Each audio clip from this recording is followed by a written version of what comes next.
All right, well, if you're tuning in, thank you. I hope you've been enjoying some of the restoration and service videos that I've been putting up. I thought I would do another watch kind of video where I talk about a few watches that I happen to have available. And for this installment, I'd like to talk about GMT watches. And so the history of the GMT is one that I think from a tool watch perspective, these were watches that were sold to folks that traveled and traveled during the golden age of travel, when people wore suits on airplanes, and you know, back then you didn't have a GPS, you didn't have a cell phone, you didn't have the ability to automatically update your time zone and your times when you stepped off the plane and turned your phone back on. There's a situation where if you were traveling a lot, sometimes you needed a way to keep track of where you were or where you were going, and having the ability to keep track of two time zones was invaluable for a lot of pilots and people who did travel. And so Rolex, of course, filled that need in the late 50s into the 60s, and still today with the GMT Master, and then the Master 2, of course, and the modern incarnations of the rotating bezel 24-hour hand four-hand wristwatch. Seiko got involved in that as well, and they were probably 6 or 7 years after the introduction of the Master. But had a wide variety of different styles of GMTs, and different, as Seiko does, lots of different color variations, lots of different model variations, those for the domestic market and those for abroad. They did a really nice job of incorporating both the classic GMT, that is, a numbered outer or inner bezel, in the case of Seiko, an inner bezel that can rotate, and they had, of course, these sorts of watches available, and they also had a city ring type of bezel, where you would say, okay, instead of a single GMT time, you could have a world time. And so the world time was essentially which time zone, which city was in which time zone, and around the ring there were different cities that designated that particular time zone. And so if you needed to know, for example, if you were traveling to London and you wanted Los Angeles to be your second time, you could turn the bezel in such a way that provided you the ability to know when the time zones, or where the time zones were and where you were with respect to that original time zone that you started from. And so this was great for travelers who wanted to keep track of when they could call home. Calls home from long distance meant something, and so you wanted to be sure that when you were paying for the call, that somebody was on the other end picking up, whether it was the office or whether it was home or wherever it may have been. You didn't want to catch people off guard at night or early in the morning, for example, depending on where you traveled, east or west, from your original location. And so what I'm going to do today is talk a little bit about the styles of early and some of the later versions of the GMT and the WorldTime introduced by Seiko. I'm going to tell you a little bit about the complication that was added to the mechanical movement in order to provide that type of added function. The base caliber movements essentially had very little change to add this additional complication of a fourth hand that was a 24-hour hand. So it's essentially another gear in the stack that was then added in order to provide a slower rotating hand that would allow for immediate rotation of the bezel to whatever time zone or whatever time plus or minus that you needed to be at in order to keep track of those two time zones. Now, I'm not going to talk at all about digital watches or the quartz watches. Any LCD quartz watch with a button on it can have multiple different time zones available. They were of course, world timers that were produced by Seiko that were all LCD and are beautiful watches. They're metal case watches that have really cool, neat features, but I'm not going to discuss those. I'm going to basically focus on the early golden era, the early era of GMTs produced by Seiko in the early, mid to early 60s and later on into the 70s. Okay, so that's going to be what this video is. I hope you enjoy it, and let's get to the bench and look at some watches. All right, well, this is how we're going to start. So what I have here are a grouping of watches that I think tell a bit of a story. And so the story, I think, around these GMT and WorldTimes is that Seiko was very frugal in the sense that they had movements that worked. They needed to make modifications to add a complication to the watch, and in doing so, they took from their sort of standard stock of movements and they added. Okay, so you're looking at GMTs, but you probably also see a grouping of dive watches, right? We've got the classic dive watches of Seiko sitting here. We've got a 62 Mas and slim case, early case 6105 8000 and 6105 8119, which is a Willard. Why do I have these watches with GMTs? Well, essentially, the movements in these WorldTimes are exactly the same as in the 62 Mas. It's a 6217 movement. And so these share DNA, and here's the actual movement. I've just brought that out to look at. So this is a non-hacking, low beat per second. These are, great movements. They run slow, they chug along. They're just really, really great, great movements. But you can see, these have a crown at 3 and these have a crown at 4. So there's some slight changes in the configuration of the date wheel. But underneath, there's only one modification, one slight change to this watch to take this movement and put it here. It's a couple little parts on the calendar side, and a gear, of course, and the fourth hand. Here we have, again, a non-hacking movement. These are both early WorldTime and early GMT. This is a navigator timer, is what this one's designated. This is a 6117. And so they went from the 62 model movement to the 61 model movement. And so this is a 6105, which is a non-hacking A movement. So it is the early style for the 6105 divers. And they use the same movement in this watch, which is from 68. So this is a 6117 6019. It's a, let's see, this is from April of 1968. This is a WorldTime. And here's a great one. This one is a fantastic watch that I really, really like. It's a early navigator timer, and it has an outer bezel. It's one of the varieties that had an outer rotating bezel, and you can see the similarities in the case are pretty remarkable. With it's slimmer, of course, but it has the same style of symmetric case, even as the 6105. So this is the same movement. These have the same exact movement in them, and they're the same movement as this non-hacking 6000 series movement that has, of course, the GMT feature. And then we move into later times. This is a Willard. This is from 72, but this is a 6117. This one is a 6419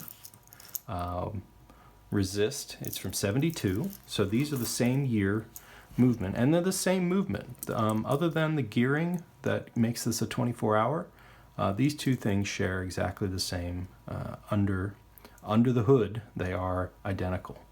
And so whether it's a GMT or a diver, Seiko still use the same 17 jewel sort of standard low cost movement. These were not highly jeweled. These were sort of cheap at the time.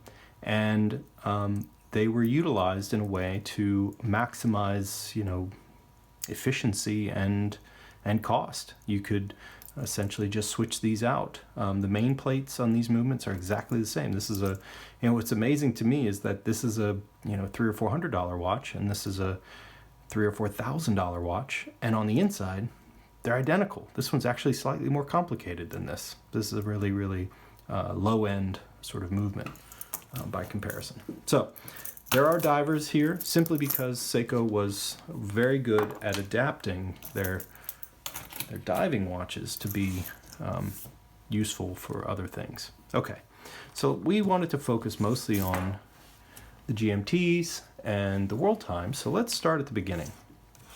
Let's start at where things actually began. And so I'll bring in some parts and pieces here. Here's a case back, 64. Here's a case. I have one of these disassembled here. I wanted to actually show you the inner workings of the movement, but I can't bring myself to taking this apart today. So I'll just show you all the parts and pieces that go in. So this is the inner ring. This has a bluish ring, blue-gray, and this has the white. What's cool is that there are some very slight differences. So this watch is the watch that was brought onto the market by Seiko during the 1964 Olympic Games. And so this is a December 64 6217-7000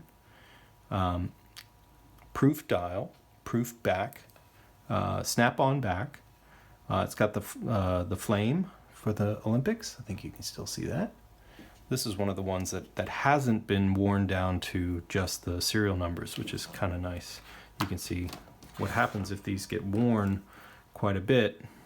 That case back becomes very, very unreadable except for the numbers. So this is July 64, earlier case back, along with its case, of course. I have a later insert in here. I haven't been able to find a good early insert with the one difference between these two watches. And the difference is very, very simple. When they first launched these, they wanted a time zone for each, or a city for each time zone, right? So there should be one for each, and as a consequence, they were able to, pick out cities. And so if you look, you'll see, and it should run backwards, you've got New York, Chicago for Central Time. I don't know if you can see that.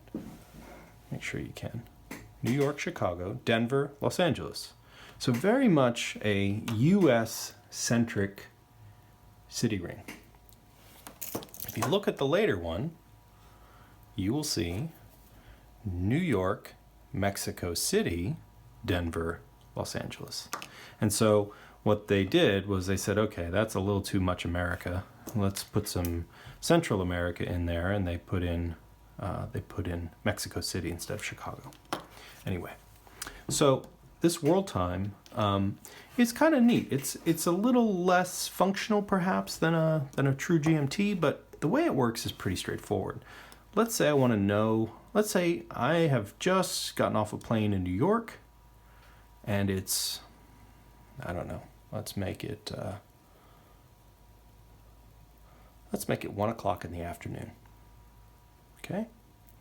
So I'm in New York City, and I want to know what time it is in London. Okay, so what I'll do is I'll, take my watch, I'll look at my GMT hand, which points to this inner ring of 24-hour times. Okay, so right now it's 1 o'clock in New York, and this points to 1300 hours, which is correct, right? 1300. So now I take my rotating ring and I rotate such that my time for New York is lined up, my time zone for New York is lined up with my GMT hand. And now all I have to do is run my way around the dial, and I can pick out any time around the world. So if I want to know what time it is in London, I just find London on the ring, and London now points to 18. All right, so now that is the time in London, GMT, and I'm at GMT minus 6. Right, or 5, I'm sorry, GMT minus 5. Right, so London is now my time at 1800 hours, or 6 p.m. And the way that the coloring works is that daytime is the blue sky. That's blue. Nighttime is the black sky. That's dark. And you can see London is right at sunset, which is sort of an estimate, right? Of course, we have seasons and everything. So we can continue to go. You know, we can say, okay, Paris, that's another hour, 1900. Cairo's at 20. Moscow, 21, etc., until we get all the way around, and then we have to add one for you know, where we are around the world. And so having the ability to look at the ring just by centering my current time on my GMT hand, I can tell you what time it is anywhere around the world. So that's kind of cool. Certainly a neat feature. This again is another GMT WorldTime. A little slightly different color variation, but essentially the same type of watch as this. A little bit different, of course, because this is 4 years later. This is 1968. Here's a great example. This is the first GMT style watch made by Seiko. This is the 6117 variety, and so you can see here we got a 6117 8000. This is from October of 68, I'm sorry. So it's a waterproof, proof dial, proof case. And so the way this works, this is just a standard GMT. As you can see, non-hacking. And so if we want to know what time it is, what we would do is we would say, okay, I am riding on a plane. Let's do that. Let's say my plane takes off from, I don't know, Los Angeles at 1 o'clock in the afternoon. Seems very standard. And I'm going to London, okay? And that's a 10-hour flight. So I'm on the plane for 10 hours, okay? So I start off LA, 1300, 1 o'clock, and now the plane flies for 10 hours. So let's go. 1, I'm flying. 2, 3, 4, 5, 6, 7, 8, 9, 10. Right. So I'm going to turn my bezel. You can see here, my bezel tells me it's 2300 hours in LA, right? But now in London, it's 7:30 in the morning, or 7 o'clock in the morning. So, all right, well, I'm going to set my time to 7. So my GMT hand tells me the time right now in LA, and so does my watch, so do the center hands. But now I'm going to actually set it to London time. Let's just say it's 7 a.m. So a date clicks over, and I'm going to set it to 7 a.m. London time.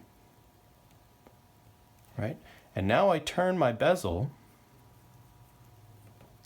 till this point's at 23. And now from now on, while I'm in London, my GMT hand points to the time in LA. 11 o'clock in London, or LA, it's 7 o'clock in London. So if I continue to go, now it's midnight in LA, because this is pointing towards the pip. As I go around, right, here's 9 o'clock. 9 o'clock in the morning in London, it's 1 o'clock in the morning in LA, and et cetera, et cetera, et cetera. I can keep going. As my time clicks on, I'll know that I shouldn't call home at 2 o'clock in the morning when it's really, for me in London, it's 10 o'clock in the morning. So that's the way a normal GMT is going to work. And all GMTs work this way. It doesn't really matter whether it's an outside bezel or like the much later Navigator timer. This one is from 1972, which is 4 years after this watch. It's the same deal, right? So I'm, again, 1 o'clock in London. I turn my bezel to where I started from. Before I set my time, I notice where the bezel is pointing. And now I can advance my time to wherever I was going or back up my time to wherever I was going. So if I flew to DC and it was 1 o'clock in LA, and I know I have to advance my time 3 hours for DC time, so I get off the plane and I go 1, 2, 3. So now it's 4 o'clock. I'm not taking into account the time that it took me to fly. And now I take my bezel and I rotate it, and now that's LA time. So every time my clock goes around, this GMT hand is going to tell me the time and where I came from, which is really cool. Anyway, I hope that's helpful. I hope that's useful. The complication that's added is a very straightforward one. In watches such as these, and if you watch some of my restoration videos for some of these watches, you'll see that what lies beneath here is a set of hands, or a set of gears. There's the cannon pinion. Cannon pinion is what your minute hand amounts to. Below that, or on top of that, I should say, is the hour wheel. And that's where your hour hand, and they're geared together in a, one for, every time this goes around one time, this goes around 1/12 of the time. And on top of that, then there's another gear that sits on the stack, and that mounts your 24-hour hand. So it's geared again every time this goes, one, this goes one, or every time this goes around one, this goes 1/24 of the way. And so that's how that works. It's slightly old school in the sense that there's a wave washer, sort of a metal washer that sits on top of the stack, and it's all sort of held down by friction. It's very different than a dive watch, for example, where this is all sort of held together with a plate. Here, the plates are very open to accommodate the extra gearing. Anyway, I thought that would be fun. It's fun to look at these. I think they're just such neat looking watches. They are really, really, really pretty in terms of their presentation. They all have their particular looks. Let me see if I can zoom back out here. I really enjoy having GMTs. I think the Seiko GMT market is of course not as crazy as the Rolex GMT market, but you get the same watch in terms of its functionality. I mean, modern day watches, of course, are in your phone and they're going to change automatically as you get off the plane, like I said. But if you wanted something that harkens back to a day of beautiful travel, no sweatpants, these are those watches. All right, thanks for watching.